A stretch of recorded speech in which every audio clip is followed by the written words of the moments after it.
ఈ సమయంలోనే ఈరోజు హిందూ ఒక స్టోరీ ప్రకటిస్తుంది. YSRCP search for political moment, రాజకీయంగా ఊపు కోసం వైసీపీ ముఖ్యంగా జగన్మోహన్ రెడ్డి చేస్తున్నటువంటి వ్యూహాలు అని. ఈ మొన్నటి శాసనసభ ఎన్నికల్లో 11 సీట్లకు పడిపోయినప్పటి నుంచి దీన్ని మళ్ళీ ఊపు తేవడానికి వైసీపీ ప్రయత్నం చేస్తుంది. ఇందులో జగన్మోహన్ రెడ్డి మామూలుగా తలవంచడం అనే మనిషి కదా, ఒక గట్టిగా నిలబడాలి, ఏదో ఒక విధంగా ఎదుర్కోవాలని భావించేటటువంటి మనిషి. కాబట్టి ఒక 2 ఏళ్ల గ్యాప్ తర్వాత ఇప్పుడు మళ్ళీ వైసీపీ ఫైటింగ్ మూడ్లోకి లేకపోతే మూవ్మెంట్ వేగం పెరిగినట్టుగా కనిపిస్తుంది. దీనికి ఒక 3 అంశాలు దోహదం చేశాయి. అందులో ఒకటి, పీపీపీ నమూనా తీసుకొని ఈ ప్రైవేటైజేషను వీటన్నిటి చేయడం వల్ల పీపీపీ మీద ప్రజల్లో, ప్రజా సంఘాల్లో, ఉద్యోగుల్లో నెమ్మదిగా పెరుగుతున్న వ్యతిరేకత, దీని మీద ప్రధానంగా మొదట దీని మీద చేయాలనుకున్నారు. అది కొంతవరకు వచ్చి అక్కడ ఆగింది.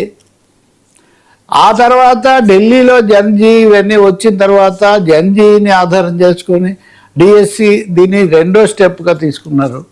3వది అంతకుముందు నుంచి ఉన్నది రైతులలో ఉన్నటువంటి రైతాంగ సమస్యలు, గ్రామీణ సమస్యలు.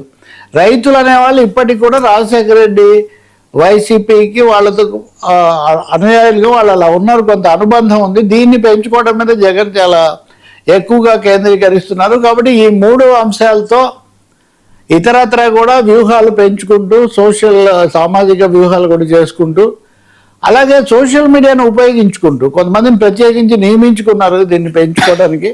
ఆ దిశలో వెళ్తున్నారు. మొత్తం మీద ఊపు పెరిగింది ఈ 3 కారణాల వల్ల.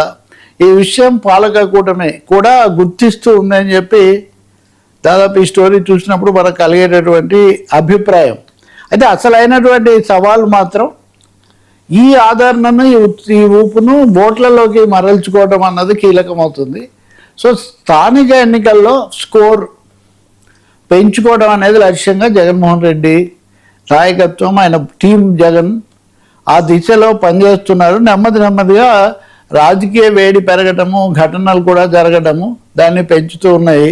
అలాంటి ఒక వాతావరణం నిజంగా ఇప్పుడు విజయవాడలోనే ముఖాముఖి జరిగింది అంటే కనుక తప్పకుండా ఆ దిశలో జరుగుతుందని అనిపిస్తుంది. ఇంక ఇది కాకుండా